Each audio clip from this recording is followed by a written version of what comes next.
Tout commence en septembre 2000, au sein des 4 murs d'un appartement situé au 94 rue de l'Instruction. Ce lieu discret devient un sanctuaire où Dieu façonne une vision.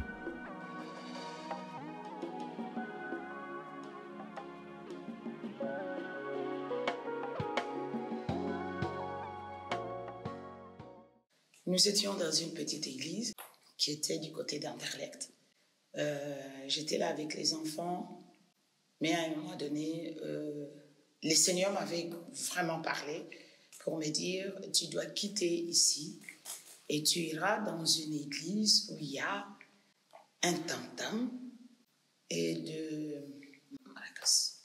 Alors, c'est là où tu iras. » Je dis « Je dois quitter ?» Alors, j'ai commencé à chercher l'église. Je n'ai pas trouvé puisque mon mari était au Congo. Il partait pour enseigner. Alors, comment je dois faire pour trouver cette église? J'ai commencé la recherche. Je n'ai pas trouvé. Un jour, je suis partie quelque part vers le nord d'Anderlecht pour voir s'il y avait une église. Mais j'ai trouvé une église catholique. Mais ce n'était pas ça. Alors, je me suis dit, Seigneur, que dois-je faire? Mais je continuais là à prier. J'ai prié. Finalement, il était question qu'on se sépare avec le pasteur là où j'étais. Il était important que je quitte puisque je trouvais que c'est comme si j'étais de trop pour elle et pour lui, surtout à cause de ma consécration, et lui n'était pas consacré. Alors il ne voulait pas sentir vraiment ma présence. J'ai demandé au Seigneur de partir et j'ai appelé mon mari pour lui dire que tu ne me trouveras pas dans cette église. Il m'a demandé d'attendre son retour. Et chose faite, j'ai attendu. Il est arrivé, nous sommes partis voir le pasteur pour lui signifier. Bon, voilà, qu'on quittait l'église, que le Seigneur nous a parlé. Et c'est ainsi que nous avons commencé à la maison avec les enfants. Donc, la fraternité a commencé à la maison, nous deux, avec nos 4 enfants.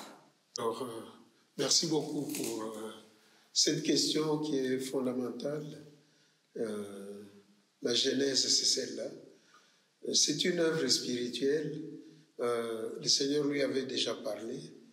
Et après, au mois de septembre, je crois que ça doit être le 5, j'avais reçu aussi une vision d'un endroit qui était comme une brousse et où il y avait le feu. On a mis le feu comme le feu de brousse. Et finalement, j'ai vu cet endroit et ça brûlait comme ça. Je pose la question et puis j'entends une voix, on me dit simplement, c'est à cet endroit que vous allez me bâtir l'église. Comme ça. Alors, entre-temps, je me suis rendu compte que nous étions dans un endroit où, à côté, il y avait une autre église qui chantait. Et on chantait « Je suis fort, fort, oui, plus qu'un vainqueur ». Et nous, on était de l'autre côté, donc on entendait quand eux, ils chantaient. Et quand nous chantions aussi, eux, ils nous entendaient. Alors, quand je me suis réveillé, j'ai raconté ça comme elle aussi. Elle me raconte toujours des visions. J'ai dit, ça c'est une œuvre vraiment voulue par Dieu, puisque maintenant, voilà, le Seigneur me dit que là où il a brûlé comme ça dire une sorte de purification. Alors, c'est là que vous allez me bâtir l'église. Quand nous avons commencé à la maison, nous étions avec les enfants. Vraiment, on prenait les chaises, c'était au salon, on arrangeait les chaises, on priait. C'est comme si c'était une grande église. De maison d'abord, mais... Et c'est maman Lydie qui était la trésorière. Première trésorière. Elle avait son truc là, les petits cochons. C'est là où il gardait l'offrande que nous mettions, nous 6. Quand on a quitté la dernière assemblée et que là, on a commencé par contre à prier à la maison, là, c'était spécial. Parce que ça, c'était la première fois que des dimanches, on n'allait pas à l'église, mais qu'on faisait l'église à la maison. Donc, à ce moment-là, bon, je ne sais pas exactement ce qu'il y avait, comment est-ce que les parents visualisaient la chose à ce moment-là, mais pour nous, c'était, on ne peut plus aller dans cette assemblée où on allait parce que, pour telle ou telle raison, et on va commencer désormais à prier à l'église parce que les parents sont pasteurs et donc ils peuvent faire le culte aussi à la maison. Donc voilà. Donc ça a commencé comme ça. Donc l'excitation, il n'y avait pas vraiment, dans le sens où on ne savait pas spécialement à quoi s'attendre. En même temps, il n'y avait pas trop de surprises parce que le culte familial, on l'avait déjà. On priait tous les matins. Tous les matins, on avait un culte, pas on priait. Tous les matins, on avait un culte à la maison parce qu'il y avait méditation de la parole, prière, et partage et tout ça. Et voilà. Donc, oui, c'était une inconnue, c'était quelque chose qu'on n'avait encore jamais vécu, mais en même temps, il n'y avait pas trop de questionnements. On était là, on suivait, on était jeunes, on suivait les parents. Donc, voilà. Moi, j'étais membre de l'Église internationale de Bruxelles, l'EIB, pasteur Kibutu. Et quand il y avait certaines manifestations à l'aumônerie, notamment, à l'aumônerie protestante, voilà, ben, je rencontrais le couple pastoral Kubulana. On se voyait aussi à certains mariages, voilà, parce qu'ils ont parrainé aussi certains couples à l'EIB. Voilà. Donc c'est vraiment dans le milieu de l'église qu'on s'est rencontrés, voilà. Et puis il y avait certaines fêtes à l'aumônerie, voilà. Donc dans les événements chrétiens, on peut dire ça comme ça. De temps en temps, j'allais chez eux aussi, parce qu'on s'est retrouvés dans une maison. Moi, j'habitais au premier, et eux, ils étaient au rez-de-chaussée. Voilà. Donc on se voyait. De temps en temps, on se croisait, tout ça, voilà. Et un jour, je me suis dit, ah tiens, je vais me joindre à eux. C'était comme une cellule dans leur maison.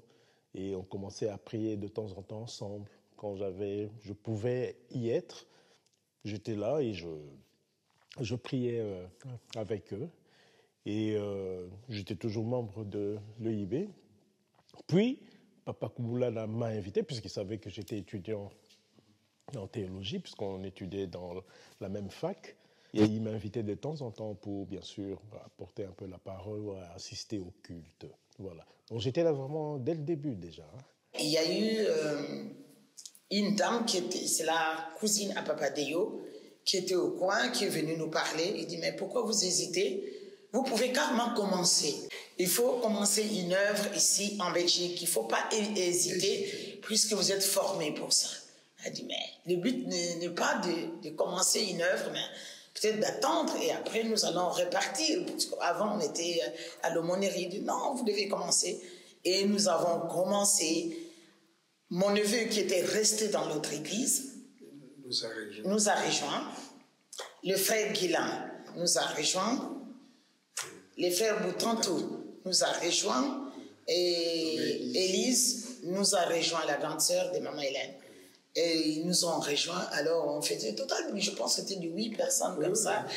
Et nous avons commencé les cultes comme ça, on faisait les cultes. Ce qui était interpellant, c'était que nous, on s'est mis dans un mode où nous sommes... Allez, maintenant on va commencer à prier à la maison. Donc moi, je m'attendais personnellement juste à ce que ça soit la famille. La chose qui m'a interpellé, c'est quand j'ai vu d'autres personnes qui ont commencé à nous rejoindre. Ça, c'était interpellant parce que je me dis, tiens, c'est pas juste notre famille, parce que les parents, en quittant l'assemblée où on était, ils ont vraiment veillé à ce qu'il n'y ait pas d'autres personnes, des dégâts collatéraux ou quoi que ce soit. Donc, on est parti simplement nous, mais on a vu d'autres personnes qui se sont joints parce que ils n'étaient pas tous de cette assemblée-là, mais le Seigneur a commencé à envoyer des personnes là à la maison et ça commence à se multiplier. Donc ça c'était quand même spécial parce qu'on n'était plus seulement le culte familial, c'était vraiment une église, mais à la maison. Fin, Papa Deyo est arrivé. Et quand il est arrivé, sa sœur lui a dit, il y a une église qui se tient dans la maison des pasteurs là-bas. Il faut aller, c'était à 2 mètres peut-être. Et Papa Deyo est venu 1 fois, 2 fois, il a assisté. Je suis arrivé pour juste le culte de ce dimanche-là, c'était le 17 septembre 2000. Et le courant était très bien passé entre moi et le pasteur qu'il m'a demandé, mais au fait, à Louvain-la-Neuve, c'est une cité universitaire. Vendredi, tous les étudiants rentrent chez eux en famille. Tu peux revenir, comme il y a ta cousine à côté, tu reviens le vendredi, on passe les cultes ensemble et tu remontes le lundi Comme ça va te donner de la compagnie. Sinon, tu risques d'être isolé toi-même là-bas. Et je suis resté à l'église de la Fraternité. Donc, je suis arrivé, c'était le deuxième dimanche. Ils avaient commencé les 17, donc les 10, ils avaient commencé. Et les 17, j'étais avec eux dans le deuxième culte. Quand je suis venu, j'étais déjà bien ancré dans la vie chrétienne au Congo, avec les églises de réveil. Je suis arrivé, nous avons passé les cultes ce dimanche 17. C'était la liturgie protestante, comme ça s'est fait. Donc on suivait un schéma donné. Le culte commence avec l'introduction, la demande de pardon, le Saint-Esprit, la chorale, le message. Après, la prédication. Après la prédication, le culte terminé et puis on est rentré. Première fois, j'ai vu ça. Deuxième fois, la même chose. Alors, j'ai dit au pasteur Siméon, quand quelqu'un vient, quand nous venons comme ça, nous rentrons à la maison, si le message de la personne ne comprend pas la prédication, donc la personne va ressortir de l'église comme s'il n'avait rien fait, comme s'il n'avait pas rencontré le Seigneur dans ce moment de temps que nous passons à l'église. Il y a quelque chose qui manque. Nous, on faisait l'adoration autrement. Et lui, il nous a dit non, nous allons mettre dans les cultes comme à Kinshasa l'adoration, vraiment une bonne partie dans les cultes qu'on écrit adoration. Ben, nous avons accepté, donc nous avons commencé ça avec Papa Deyo. Et sa sœur était venue. Finalement, au lieu de 8 personnes, on était à 10. Et les 10 là, on a commencé à louer la salle. La première fois que nous avons loué, c'était décembre. C'était à l'occasion de Noël. Voilà. C'est à l'occasion de Noël qu'on a loué une salle et accompagné des papas. Pasteur Francis qui nous a aidés pour faire la pub. Puisque lui, il faisait encore des cassettes terribles. Et il était à l'EIB. Il était à l'EIB à l'époque. Alors il a dit, oui, nous allons parler pour que l'église avance. Il a fait des cassettes, on a vendu des cassettes de la fête de Noël. Et une personne est venue, des personnes sont venues, c'est 3, 4. Et on est arrivé au nombre de 15. On était 15 et chaque dimanche, on était à 15. Mais à partir du moment où on a goûté à la salle, ça faisait bizarre de devoir revenir à la maison. Donc voilà, ça j'ai ça en souvenir que je me disais, on ne va pas revenir encore à la maison, c'est chouette d'être dans une salle, c'est plus grand. L'Église commence à poser ses premières pierres. La croissance continue, Dieu suscite des hommes et des femmes fidèles. Les premiers diacres sont consacrés, posant les bases d'un leadership serviteur. Je pense que l'Église était déjà organisée, sauf le poste des diacres, puisque on les a formés et puis ils étaient 4 dès le départ. Il y avait Papa Cyprien, Papa Deyo, Bienvenue Boutante et Élise. Donc les 4 premiers diacres, ce sont eux. Ils ont vraiment soutenu l'œuvre et c'est comme ça qu'on a pu avancer. Là, on est de 2001 jusqu'à 2003. Donc c'est les événements majeurs à ce niveau.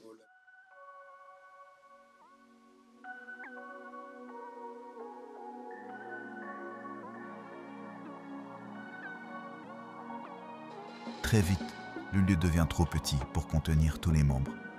Un local y trouvé, toujours à la rue de l'Instruction, mais cette fois-ci au numéro 110. À partir de Noël 2000, nous avons demandé à une dame qu'on appelle Mala, qui avait une salle juste au 110, nous étions 99. Non, nous étions 94. 94. Oui.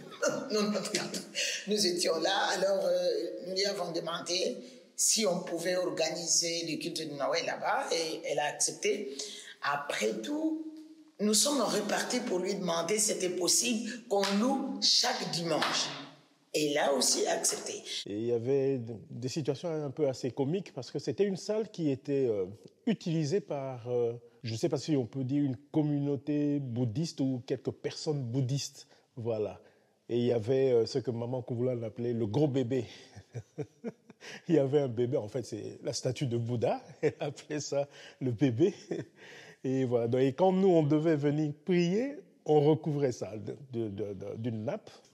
Et c'était assez cocasse parce que, vous savez, dans le milieu chrétien, ça surprenait de voir d'autres symboles. Mais on n'avait pas le choix. On n'avait que cette salle qui pouvait contenir un peu plus de monde. Donc nous, on partait dimanche matin et samedi soir, ils avaient leur culte là. Quand vous entrez, vous devez avoir peur. Alors, ce qu'ils faisaient, c'est d'enlever ce qu'elles pouvaient, mais laisser ce qu'il y avait sur le mur. Et quand on entrait, on disait aux gens de ne pas se focaliser sur ce qui était sur le mur, mais d'être concentrés sur Dieu. Et nous invoquions toujours l'Esprit de Dieu qui nous conduise, et on purifiait les lieux avant de commencer le culte. Mais c'était vraiment bien, c'est comme s'il n'y avait rien. Et pourquoi les gens venaient? C'est puisqu'il y avait la manifestation. À un moment donné, on venait au culte simplement, et le culte débordait toujours en culte d'adoration. On commençait le culte, et puis l'adoration venait, ça montait tellement fort. Des fois, les cultes, on pouvait commencer, je pense, peut-être à 10h, et ça allait jusqu'à 14h. C'était l'adoration, de la louange. C'était vraiment magnifique. Et en effet, on venait des fois, même aussi les jeudis, on faisait des intercessions. On se dit, tiens, on va faire peut-être une demi-heure, 1 heure. Mais en fait, des fois, on faisait même 4-5 heures.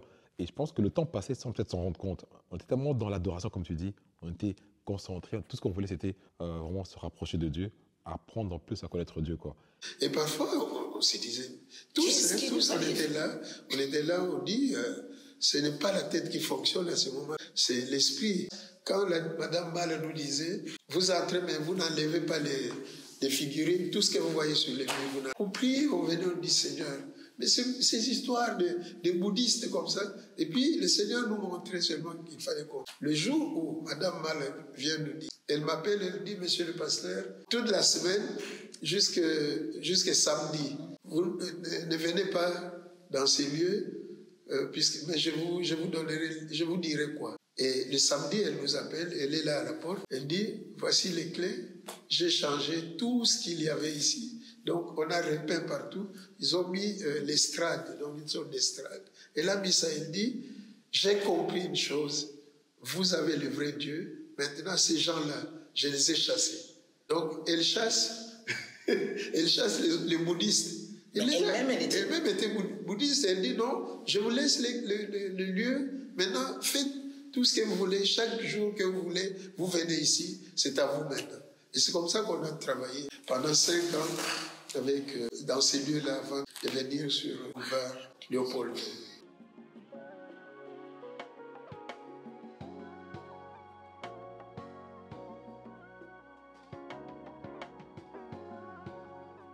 Je me souviens avoir écrit au pasteur Francis à l'époque, et il garde cette lettre, puisqu'il peut vous en parler. Il garde cette lettre où je lui avais demandé de nous aider à encadrer la jeunesse. Il est arrivé un jour, Papa Kouvoula, en tant que pasteur de la communauté, m'a écrit une lettre vraiment m'invitant à venir servir dans l'église. Voilà, c'était vraiment une lettre officielle. Tout. Et c'est... bon, dans un premier temps, je n'ai pas répondu. Je n'ai pas répondu. Il s'est passé beaucoup de mois, beaucoup de semaines, beaucoup de mois. Bon, je n'ai pas répondu. Je pense qu'il a réitéré sa demande. Et puis, bon, là, j'ai pris ça très au sérieux. Bien sûr, prière aidant. Je disais, bon, d'accord, je peux venir de temps en temps vraiment pour commencer peut-être à aider, notamment à former la chorale, à encadrer la jeunesse et de temps en temps à prêcher. Voilà comment ça s'est passé. La jeunesse était en même temps la chorale, était en même temps le groupe de louanges, tout ça c'était confondu. Et donc quand tu étais jeune, bah, tu faisais tout ça. Et donc particulièrement la chose qui a... On était pris en charge par une des diaconesses. Et par après, le Seigneur a envoyé notre troisième pasteur à l'église chez nous. Et lui, il était chargé de la jeunesse. Et donc là, les choses ont vraiment commencé parce qu'il a fait asseoir vraiment la parole dans la jeunesse. Sa préoccupation, c'était la jeunesse. Il avait une vision sur la jeunesse, c'était ça. La jeunesse était tellement organisée. Je suis reconnaissante envers Dieu pour le pasteur Francis. Dieu l'a envoyé ici.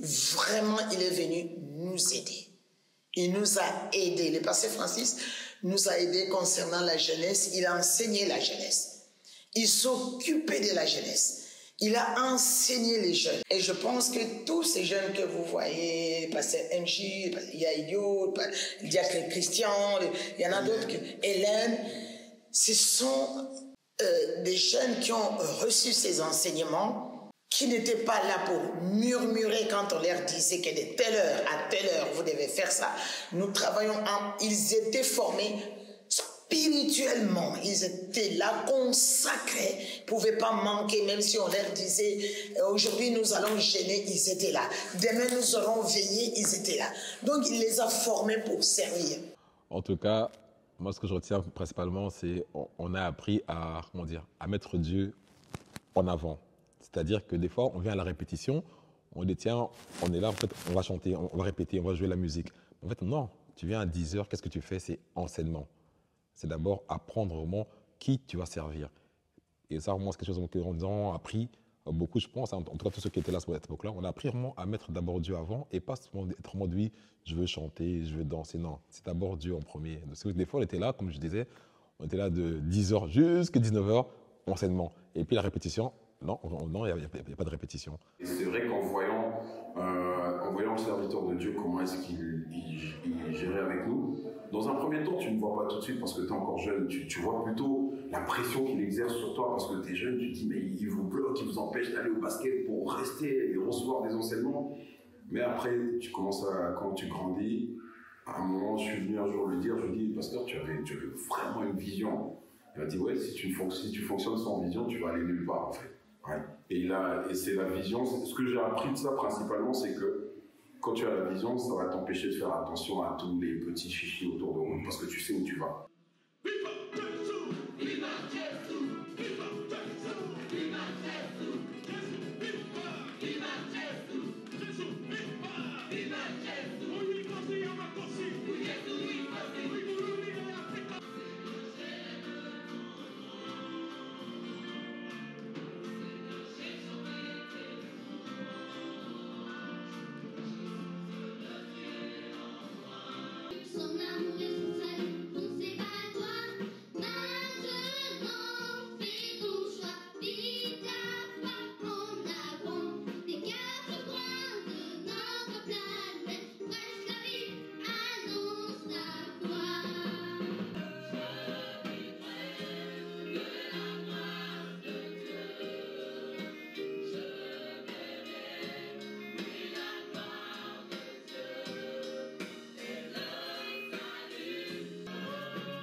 Donc les concerts gospel, ouais, c'était quelque chose aussi. Qu'est-ce qui m'a marqué, c'est que là, on a appris à jeûner.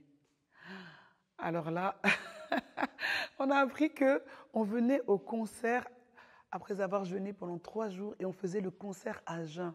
Ça, c'était pour nous au départ impossible en fait. On se disait, on va tous mourir, on va tomber, c'est pas possible. Comment est-ce qu'il peut nous faire ça? Bon, c'était le pasteur Francis. Comment est-ce qu'on va faire un concert en ayant jeûné, on sera épuisé? Eh ben non. Ça, on avait une telle force, une telle concentration. Franchement, ça, c'est un très, très bon et un très grand souvenir. Ben, c'était effectivement comme ça, mais il fallait qu'on définisse tout d'abord une stratégie. Et la stratégie consistait à, vu que la jeunesse aime bien chanter, voilà, donc à faire des activités tout autour de la chorale, de la musique, ainsi de suite. Voilà, donc ça a commencé comme ça, dans l'apprentissage, tout ça. Et petit à petit, on a glissé de la discipline, parce que ça allait un peu dans tous les sens, puisque beaucoup étaient dans l'âge adolescent. Donc voilà. Et finalement, donc, de la discipline, puis de l'enseignement. Et finalement, ça a produit ce que ça a produit. Au fil des années, Dieu confirme sa main. En 2008, un événement marquant, la consécration du pasteur Francis Okinge, un homme fidèle au service de l'Église qui reçoit l'onction pour servir avec autorité et compassion.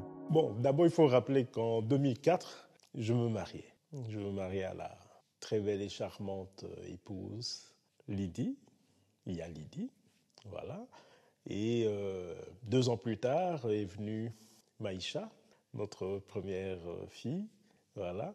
Et en 2008, peu avant, donc Papa Kouboulana, le comité de l'Église, m'a fait part que non, nous voyons que tu travailles, mais tu travailles bien, tu es impliqué, tu es sérieux, etc., etc.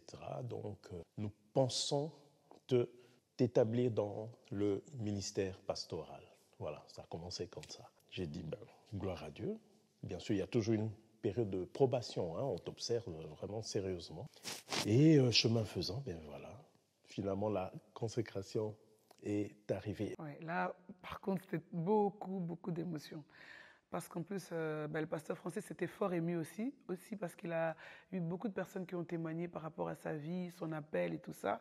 Et maintenant, se retrouver dans ce projet où Dieu a accompli ce qu'il avait dit, avec notre enfant, on va être bénis. Là, c'était très émouvant. Et vraiment, j'ai réalisé que c'était une grâce aussi de pouvoir servir Dieu en famille. Ouais. Une équipe se forme et une direction spirituelle s'affermit.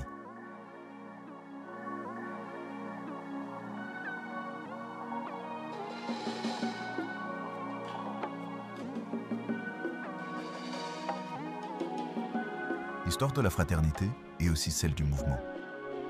Après avoir passé plusieurs années sur le boulevard Léopold II, Dieu envoie une nouvelle vision, celle d'acheter, acquérir son propre bâtiment pour un nouveau départ. Déjà, le premier déménagement, c'était pas encore pour un achat. Mais ce qui était fort, c'est que comme on était dans cette mouvance avec toutes ces manifestations spirituelles, il y avait beaucoup de messages. Et donc, quand on a reçu le message sur l'endroit où on devait aller, ça c'était une première expérience. C'est-à-dire qu'on explique, Dieu explique exactement où se situe l'endroit, à quoi ça va ressembler. Au début, on est un peu sceptique parce que tu sais pas, c'est la première fois que tu entends ça. Et puis, on vous dit, on a trouvé l'endroit qui était décrit dans la vision. Et puis vous arrivez et effectivement ça correspond. Donc ça c'était spécial. Franchement ça c'était spécial. C'était un peu de la folie au début, mais la vraie folie c'était vraiment quand il fallait acheter. Parce que là on connaissait la taille de l'église. Là il fallait mettre sa foi en action. Parce qu'on nous dit il faudra qu'on achète un endroit. On vous dit le montant. Vous dites ok. Même en travaillant je ne peux pas me permettre une chose comme ça. Pour l'achat du bâtiment, bien sûr, il fallait travailler ce qu'on appelle la communication. Ouais, parce que, comme on dit, hein, quand tu veux vraiment connaître un être humain, essaie juste de toucher un peu à son argent et tu sauras qui il est. Si c'est un lion, si c'est un loup, ou si c'est un agneau. Voilà. Donc, il fallait vraiment, on a beaucoup travaillé la communication. C'était pas facile vraiment, surtout quand ils ont entendu le montant, puisque c'était les 2 niveaux, 1 million, c'était pas facile. Mais heureusement que Dieu nous a donné la révélation avant de trouver les lieux. Vous allez acheter un lieu et le lieu que vous allez acheter, c'est en 2 parties. Mais vous direz au propriétaire de vendre l'autre partie. Vous ne prendrez que la partie et vous allez construire. Alors, quand ça commençait à aller de tous côtés, c'est trop cher, j'ai parlé au pasteur responsable, je garde une vision que nous devions acheter les lieux pour construire des temples. Voilà ce que Dieu m'a dit. C'est en 2 niveaux. Et quand nous sommes venus ici, c'était comme ça, 2 niveaux. On vendait les 2 niveaux. Mais tout le monde s'en parlait, on doit prendre les hauts puisque c'était beau là-bas. Finalement, quand nous avons donné la vision, les comités à combien il fallait dire, depuis longtemps il fallait dire. Il y a eu des garants, des gens qui se sont portés garants à la banque et ils ont donné leur nom. Et à partir de là, on a commencé à organiser l'offrande. C'était l'offrande qu'on... Oui, c'était spécial. C'était spécial dans ce sens. Non, ta cotisation, c'est pas l'offrande. Chaque mois ou pendant 3 mois, tu peux donner 200 € que tu peux diviser en 100 ou bien 50. Vous pouvez diviser ça, mais vous devez donner au moins 300 € pour 3 mois ou 200 € selon vos moyens, mais pas moins de 100 €. Et il fallait encourager, vous savez, comme tu le dis, c'est vraiment un travail de longue haleine. C'est des cotisations durant des mois et des mois, voire même des années. Voilà, donc il fallait toujours réactiver. Donc, c'était pas évident, évidemment. Travailler avec l'être humain, c'est pas toujours évident. Donc, on a eu... mais Dieu a fait grâce. Là, vraiment, je pourrais dire c'est Dieu qui a fait grâce. Je ne sais pas s'il fallait une technique, je ne sais pas comment. Non. Vraiment, Dieu a fait vraiment grâce. Et là, je peux dire vraiment la communauté, donc la fraternité a vécu des miracles. Là, c'était un peu fou. Parce que là, il faut vraiment suivre la parole du berger parce que il faut avoir confiance au berger pour faire ça.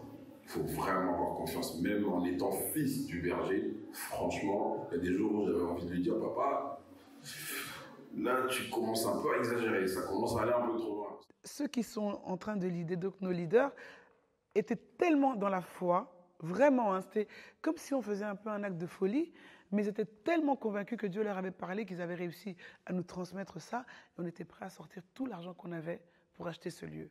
Et donc, quand ils ont fait les appels, par exemple, oui, il faut qu'un certain noyau se forme comme des partenaires qui vont cotiser tous les mois, ben, tout le monde, enfin, on s'est donné volontairement. En tout cas, moi, je pense qu'en fait, on a vraiment fait ça par la foi. Parce que, par exemple, on dirait peut-être par exemple mon cas, moi, en tout cas, à cette époque-là, j'étais vraiment un nouveau travailleur. C'est-à-dire que je n'avais pas encore de maison, je n'avais pas des projets absolument de faire ci, faire ça. Donc, on nous a annoncé, voilà, par exemple, on n'a pas l'argent en effet, mais il va falloir se cotiser, donner les fiches de paie. En fait, on n'a pas hésité parce qu'on voulait absolument quitter là où nous étions, on voulait absolument acquérir. On n'a pas réfléchi absolument, oui, non, après on sera bloqué pour ça. Non, on voulait quitter. Et en fait, ce qui s'est passé, c'est qu'en fait, on a vraiment eu confiance à la vision du pasteur. Mais l'endroit où nous sommes, ça nous devons le dire, ce n'est pas que nous avons voulu ici, mais Dieu a montré et tout était clair, net, même le montant. Moi, j'ai rêvé de l'endroit, lui a rêvé du montant. Et de la personne qui devait nous vendre. Son nom, c'était qui encore? Eric. Et c'était après tout, c'était Eric qu'on a trouvé. Dans une vision comme ça, le Seigneur avait montré, elle avait vu l'endroit et c'était en deçà de la Nouvelle Jérusalem. On lui disait ça comme ça dans la vision. Et puis, c'est elle qui nous a convaincus qu'il faut prendre seulement les rez-de-chaussée pour la fraternité, pour construire. Alors, et moi, la vision que le Seigneur m'avait montrée, on était quelque part et puis on dit, bon, voilà, il y a 1 million là-bas et cet argent-là, ça vient de quelqu'un. Ah, c'est qui le nom? Ah, c'est Eric. Eric, oui. Alors, quand je me suis levé, j'ai dit, bon, on va chercher Eric, on ne sait pas si c'est les millions, c'est quoi. Finalement, quand on a trouvé cet endroit, et c'est d'ailleurs, pour la petite histoire, c'est notre secrétaire à l'époque, c'est Élise, hein, c'est elle qui avait trouvé cet endroit, qui nous a appelés. Et le samedi où nous sommes venus ici, bon, on a vu, on dit, et elle voit directement, elle dit, ah oui, voilà les escaliers, voilà comment c'était. Alors, on était ici avec Christy, Zola, on était dans ce lieu, on priait, on a prié, puis le monsieur nous regardait, il dit, mais qu'est-ce que vous faites là? On dit, non, nous prenons possession de cet endroit. Et à l'époque, il n'y avait rien ici, puisque c'était du sable partout. Et nous sommes montés là-bas. J'ai dit à ce monsieur, j'ai dit, nous achetons cet endroit. Bon. Alors, au début, on avait donné tous les montants. C'était sur 1,50 million. Alors, quand il a dit le prix 1 million, et puis il dit non, enlevons les 50, c'est 1 million. Déjà, il y avait au moins, on comprenait déjà le mot million. Pourquoi on parlait d'1 million? Deuxième chose, on fait quand même une offre. Alors, nous avons dit, nous n'avons pas l'argent, mais nous faisons l'offre par la foi. Alors, combien vous voulez? On a discuté, on dit 850 000 pour tous les bâtiments. Alors, à la fin, on termine, on va avec le monsieur jusqu'à XL, dans son bureau. Bon, c'était un courtier, en même temps, c'était lui qui s'occupait du bâtiment. Bon, on termine, on parle, et puis il dit, bon, dans 3 semaines, vous devez venir pour l'achat du bâtiment et venir nous dire que le crédit est accordé ou pas. Bon, il nous remet ses cartes. On revient vers la voiture. Qu'est-ce que nous lisons? Éric Frappard. Le monsieur s'appelle Éric Frappard. J'ai dit, on a trouvé Éric. Donc Dieu ne trompe pas, Dieu fait les choses correctement comme ça. Et à la fin, on a eu la grâce que c'est pas en 3 mois. On a fait toute une année en train d'attendre. Et eux, ils nous disaient, non, monsieur, vous n'allez plus acheter. Il y a beaucoup de gens qui demandent, etc. Nous on dit, en tout cas, notre Dieu nous a fait, il nous a dit que c'est lui est à nous. Après une année.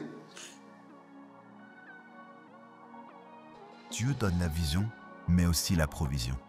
Le 2 janvier marque un nouveau chapitre pour l'Église. Sur le boulevard Léopold II, le dernier culte est célébré. Un moment empreint d'émotion et de gratitude. Puis vient le déménagement. Une nouvelle étape, une nouvelle saison. Alors, ces cultes-là, puisque tout le monde était au courant, on savait qu'on devait partir. Et alors, il fallait déménager ensemble. Et ce que nous avons fait, c'est que chacun prenait une chaise au moins. Et ça, c'est une bonne image.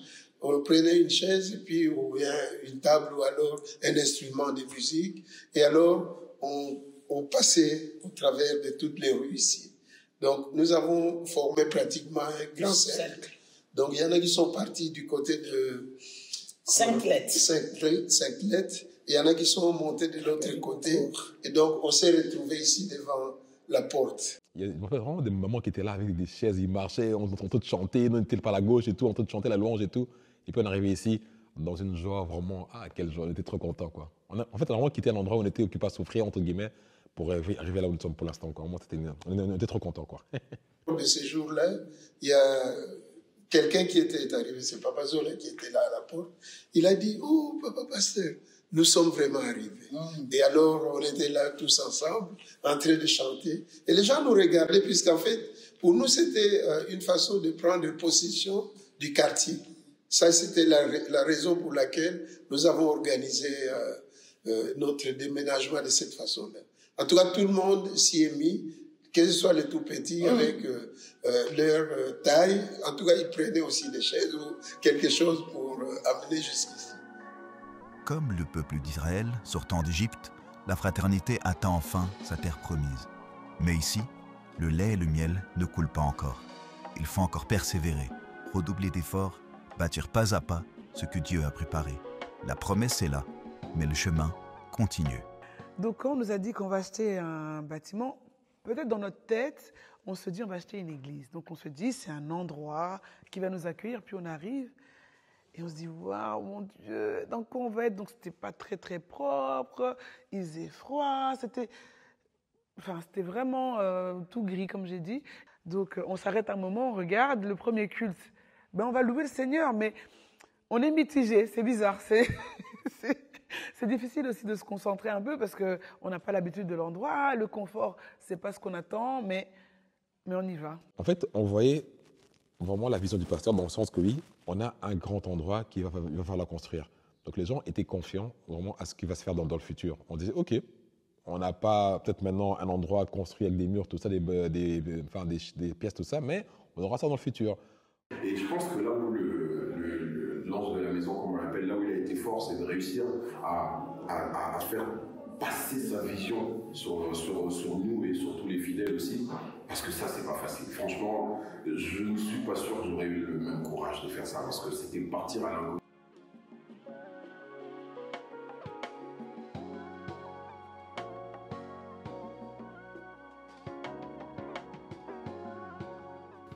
En 2010, une sœur reçoit une vision. Et dans cette vision, elle voit un culte de jeunes organisé par l'Église, dans lequel les gens viennent de partout pour venir participer. Voilà. Il faut savoir qu'à ce moment-là, on n'a non seulement pas de bâtiment, mais quand on a le bâtiment, il ressemble absolument à rien.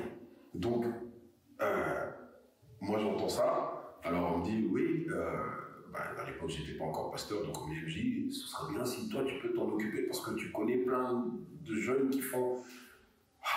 Et là je me dis, non, pardon, parce que c'était trop, et surtout que l'idée c'était que ça soit un culte en plus du culte normal, donc c'est-à-dire c'était un deuxième culte chaque semaine. Et là j'ai posé un veto. J'ai dit non, chaque semaine ça va perdre la teneur. J'ai dit, je propose que ça soit une fois par mois, comme ça on a un peu le temps de faire ça. Alors, à partir du moment où la sœur a reçu la vision, tout est tombé sur mes épaules complètement. C'est-à-dire que toute la structure, l'organisation complètement, c'était entre mes mains. Comme la vision, c'était que les jeunes viennent de partout, des gens proviennent de partout pour venir assister à ça. Je dis bon, on va certes commencer avec des choses un peu locales, mais on va déjà commencer à inviter ou à faire participer à Rojava. Donc la première édition, c'était des jeunes, ceux de ma génération, mais qui étaient ici à l'église et qui avaient des talents. Et voilà, donc c'était témoignage, c'était chant, et puis il y avait une prédication. Voilà, c'était comme ça. Donc on a continué comme ça. Et puis là, en fait, tout bêtement, ce que je faisais, c'est que comme j'ai tellement épousé cette vision, chaque fois que ça se terminait, je publiais à l'époque sur Facebook, c'était la plateforme, donc tu publiais là, tout le monde était au courant en une fois. Donc je publiais comme ça, super culte de la jeunesse, voilà, deuxième édition le mois prochain, n'hésitez pas à venir, tout ça. Alors ok. Et puis là, j'ai commencé à inviter encore des gens que en fait, au départ, j'invitais des personnes que je rencontrais au fur et à mesure de mon ministère dans le chant à l'époque. Et c'était eux que j'invitais, j'associais, jusqu'à... Donc pendant quelques mois, ça a fonctionné comme ça, jusqu'à quand on arrive à l'édition de Noël de cette année-là, 2011, parce que c'est en 2011, en janvier, que ça a commencé. Quand on arrive à l'édition de 2011, là... à l'époque, on commençait à annoncer sur la plateforme de Facebook en disant si vous voulez participer, contactez-moi. Il n'y avait pas de structure, une page Nextstep ou quoi que ce soit. Et l'événement n'avait même pas de nom, c'était culte de la jeunesse à l'EPBF. Et bref, quand on est arrivé à cette édition-là, au moment où j'annonce ça sur Facebook, je vois maintenant la prophétie ou le message qui commence à s'accomplir. C'est-à-dire que jusque-là, on fonctionnait avec essentiellement des gens locaux et quelques personnes, mais toujours en Belgique. Et là, soudainement, j'ai des gens de la France qui m'écrivent en disant « Frère, je voudrais venir participer ». Et là, je me dis « Oh là là, ça c'est des problèmes parce que quelqu'un qui veut venir participer, qui vient de l'étranger, il faut payer, il faut ceci. » Alors je leur dis « Frère, sachez une chose, on est une petite église, on n'a pas de moyens. Vraiment, voilà. » Et puis là, le cachet est venu quand la première personne m'a dit « Je vais payer moi-même mon billet ». Et puis l'autre personne qui voyait quand les conversations étaient publiques sur les murs, là, justement. Alors une autre personne dit, mais moi aussi je veux participer, toujours de la France. Et puis les deux personnes sont venues. Donc il y avait un frère qui avait une caméra et qui savait un peu faire des montages. Il m'a dit, frère, je te propose un truc, c'est que si tu veux, je me propose pour venir filmer cet événement-là. Je lui dis, franchement, ce serait bien. Et puis il est venu, il a filmé tous les artistes qui ont presté. Et comme c'était une édition spéciale là, à Noël, c'était un peu plus long, on passait tout un samedi, toute la journée. Alors il a filmé. Et puis quand on a mis ça sur YouTube, c'est là que c'était parti en fait. Elle danse sur la France, celle-ci, il a levé son sang, pour moi, ça prétend, nous sommes des enfants, pardonnez les idées et les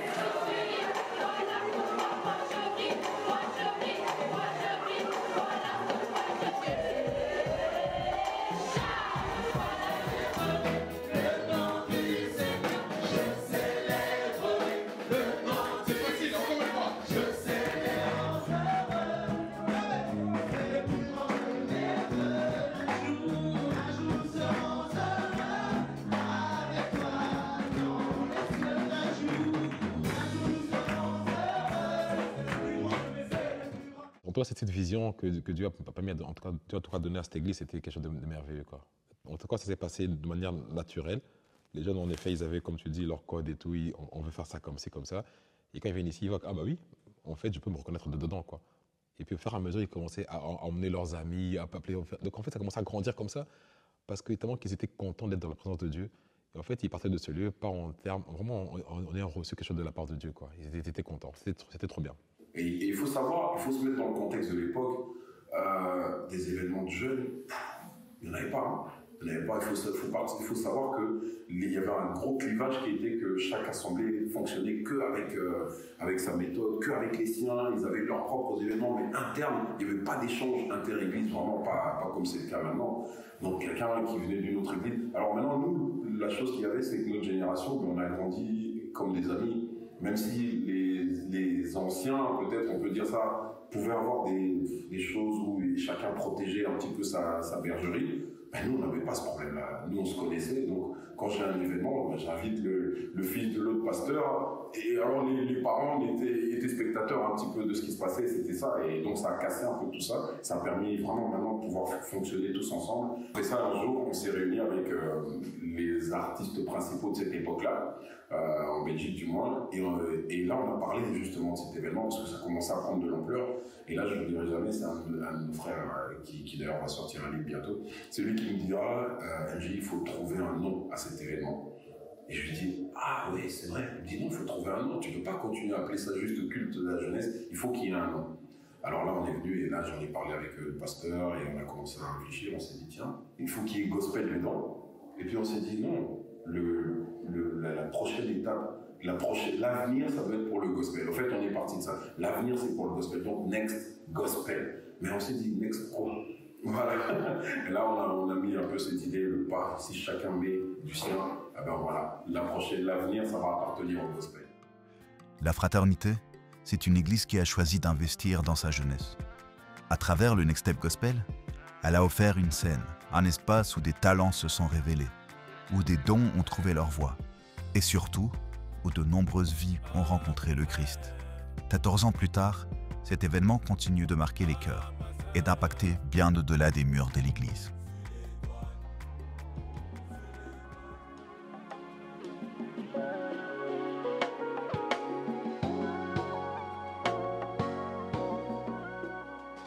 Quand même une grosse épreuve encore. On a acquis le bâtiment, mais on n'avait pas commencé les travaux.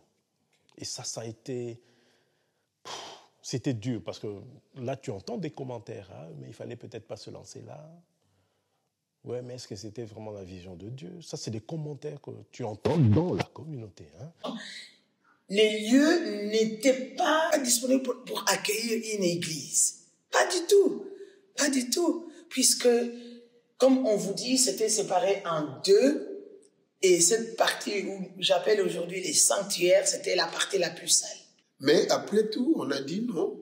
Quand on avait commencé à prier là-bas, on avait aménagé là.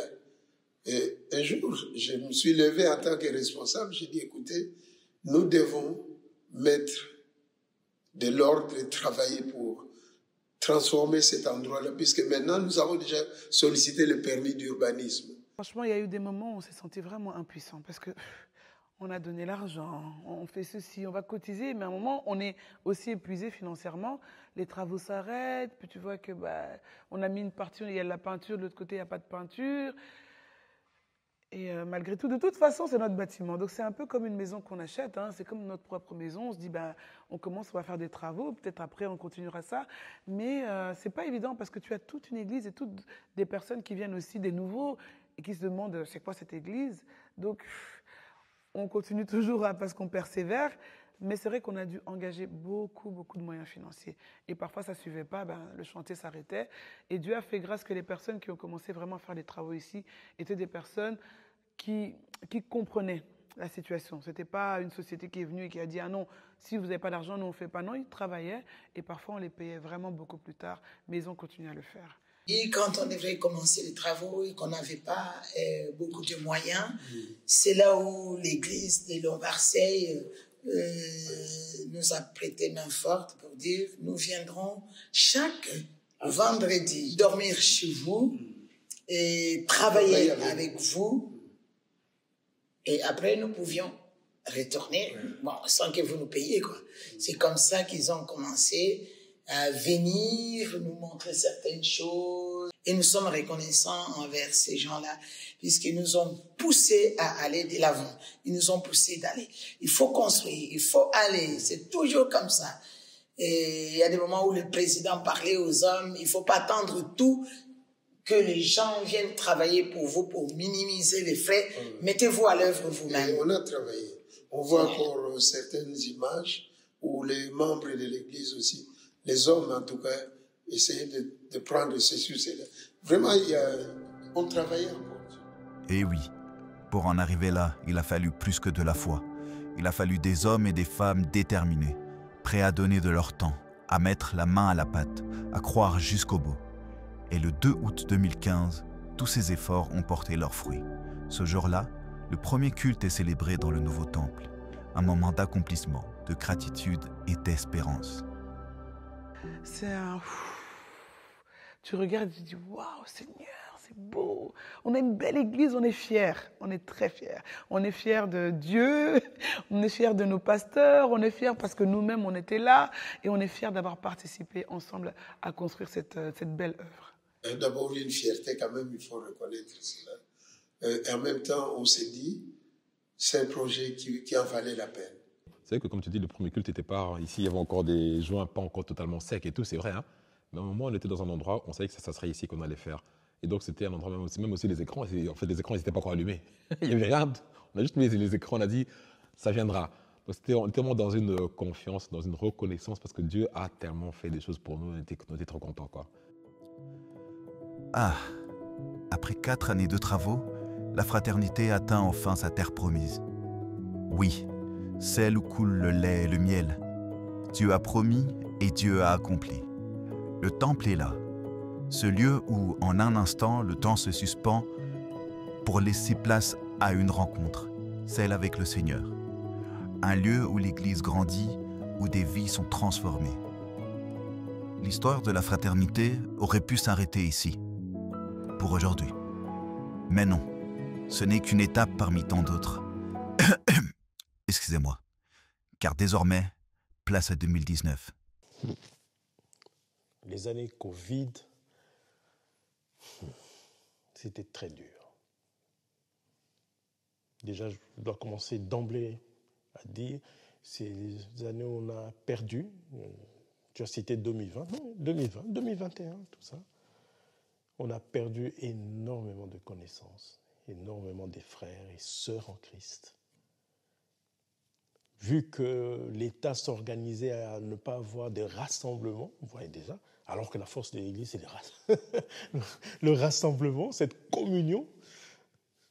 Et on a demandé au Seigneur de nous inspirer comment continuer à être vivant en tant que communauté. Et ce n'était pas chose facile. Juste au début de Covid, moi j'étais opéré. Je sortais de l'hôpital et j'étais à la maison confiné déjà avec la plaie que j'avais. Mais nous avons dit, on va organiser. Quand il y avait la période où on ne pouvait même pas venir, même pas une fois, tout se faisait par Zoom. Le Covid est arrivé, il y a eu la naissance de beaucoup d'outils, beaucoup de programmes, par exemple comme le Zoom en fait, hein. Zoom et tous ceux qui sont à côté de Zoom et tout. Et à l'époque, quand ça a commencé, c'était bien sûr les débuts. C'était pas facile, tout le monde devait encore apprendre à l'utiliser. Donc qu'est-ce qu'on a dû faire? On a dû gérer comment filmer par exemple, un pasteur qui est à la maison, il se filme, mais pour que tout le monde puisse le voir. En fait, on a dû apprendre à faire du streaming live en fait. Jamais on n'a fait ça avant. On a dû apprendre comment envoyer sur YouTube, comment envoyer sur Zoom. Et c'était quelque chose qui s'est appris comme ça au fur et à mesure. On a essayé, on envoyait les liens aux gens, ils ont commencé à se connecter, donc c'était pas facile au début. Alors tout au début, donc c'était vraiment dans les maisons, on était tous cloîtrés. Et puis pendant ce temps, au sein du ministère de Louange, j'ai mis en place ce que j'appelais les challenges. Donc chaque semaine, au sein du groupe, je lançais un challenge. Par exemple, je disais, voilà, j'aimerais que tout le monde me fasse un poème sur tel thème pour tel jour. Et alors tout le monde s'activait. C'était vraiment une période aussi incroyable. Quand on a eu l'occasion au moins d'avoir 15 personnes, on venait ici. On venait ici. C'était très vite d'ailleurs. Ça n'a pas trop longtemps duré pour nous, pour venir ici. Dès qu'on a donné l'occasion de 15 personnes, on a dit on vient et on venait ici, au moins 15 personnes, en tout cas minimum. Et le groupe de louanges était ici pour chanter. Et Quand il fallait donner même la prédication, on faisait la prédication ici et tout le monde suivait. On le faisait comme ça. La pandémie de la Covid-19 a certes marqué les esprits, mais à la fraternité, elle a été l'occasion de redoubler d'efforts, de se rapprocher davantage de Dieu. Dans l'épreuve, la foi s'est fortifiée, la communion s'est réinventée. Aujourd'hui, nous pouvons le dire, Dieu a été fidèle, fidèle au milieu des tempêtes, fidèle au cœur de la distance.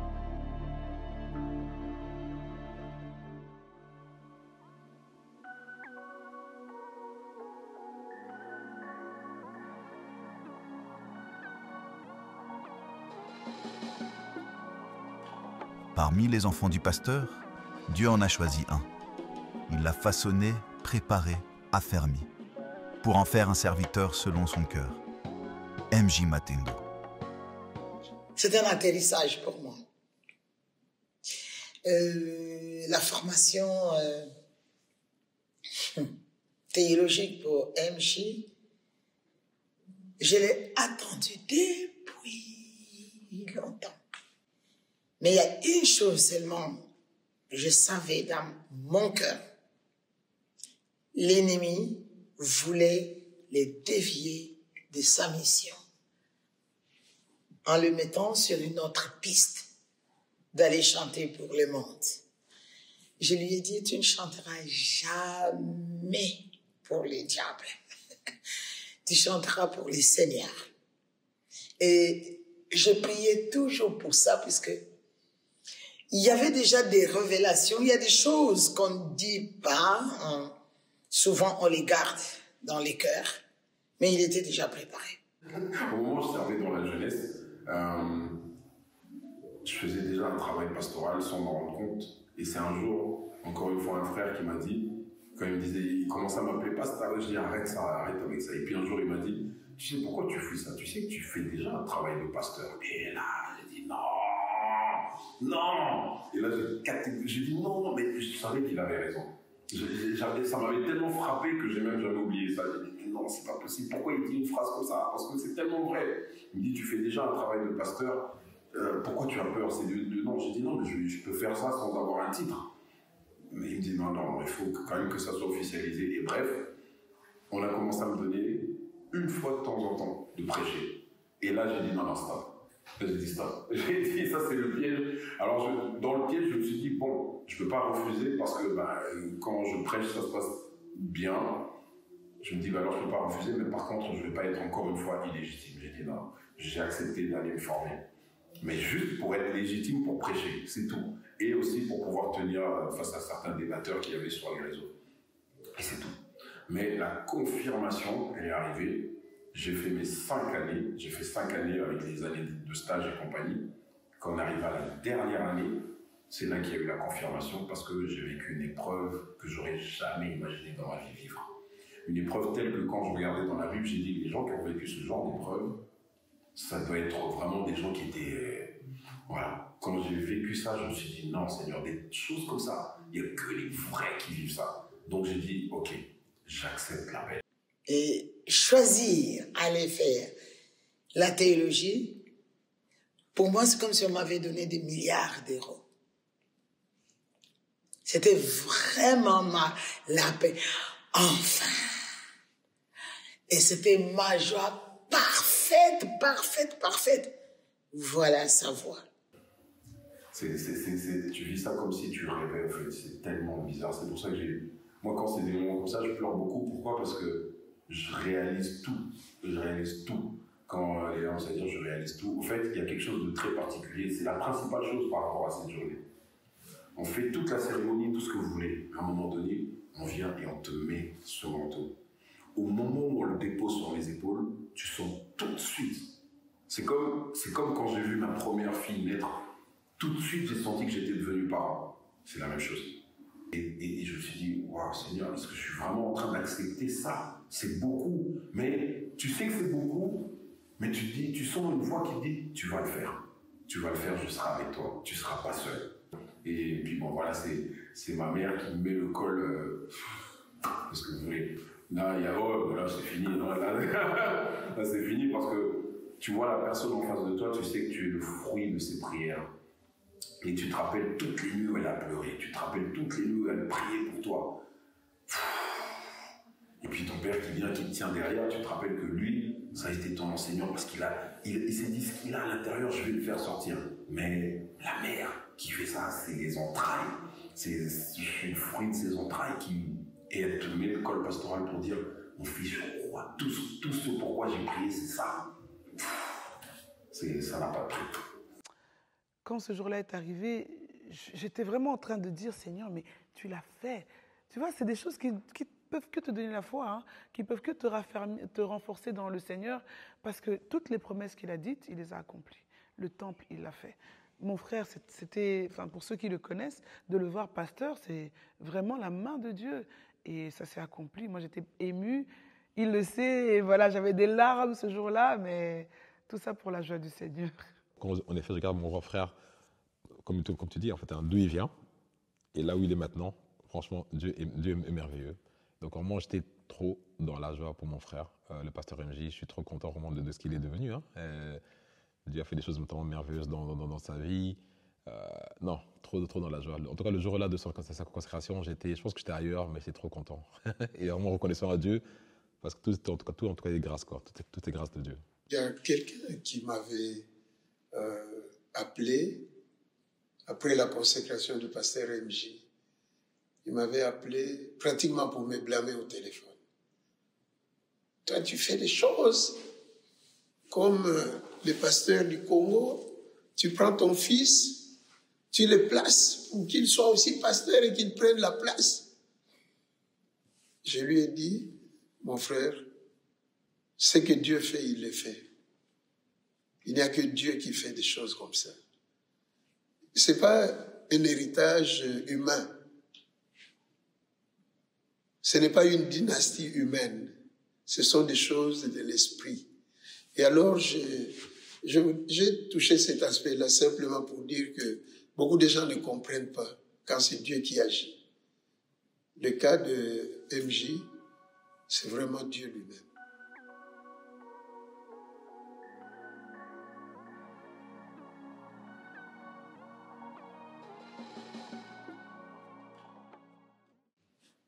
Pour moi, tout est grâce. Parce que je ne me vois pas faire un effort pour qu'on arrive là où nous sommes aujourd'hui, avec la fraternité, que ce soit implanté ici en Europe, en Afrique. Vraiment, tout est grâce. Et qu'est-ce que je pourrais dire si ce n'est d'être persévérant, malgré les difficultés. Tout ce qu'on peut traverser, il y a toujours les tempêtes, le vent qui souffle, mais tel que le maître de la moisson, lui-même, il est là, présent. Donc, nous arrivons. Et nous avons vu un Dieu fidèle pendant tous ces temps, et sa fidélité est vraiment grande. Au début, on commence toujours avec beaucoup d'hésitation, beaucoup de doutes, beaucoup de questionnements. Au début, on commence toujours avec manque d'assurance parfois à un moment. Quand on voit les difficultés, on dit est-ce qu'on arrivera? Mais après, tous ces 25 ans qui sont passés, on dit waouh, notre Dieu nous a vraiment étonnés. Et donc, de toutes les paroles qu'il a prononcées sur cette église, de toutes les visions qu'il nous a données, toutes sont en train de s'accomplir. Et donc, nous sommes contents, nous sommes aujourd'hui fiers d'appartenir à ce Dieu qui ne se trompe pas. 25 ans se sont écoulés depuis les premières heures de la fraternité, dans ce petit appartement de la rue de l'Instruction. De cette simple graine, une forêt a grandi. Une communauté vivante, vibrante, fidèle. L'Église protestante baptiste la fraternité demeure un phare, un refuge, un lieu de vie et de mission. Aujourd'hui, cette vision se poursuit, portée par une nouvelle génération. Car la fraternité, ce n'est pas qu'un nom, c'est une famille, un appel, une mission. Que Dieu continue de bénir cette œuvre pour que son royaume grandisse, ici, maintenant et pour les générations à venir.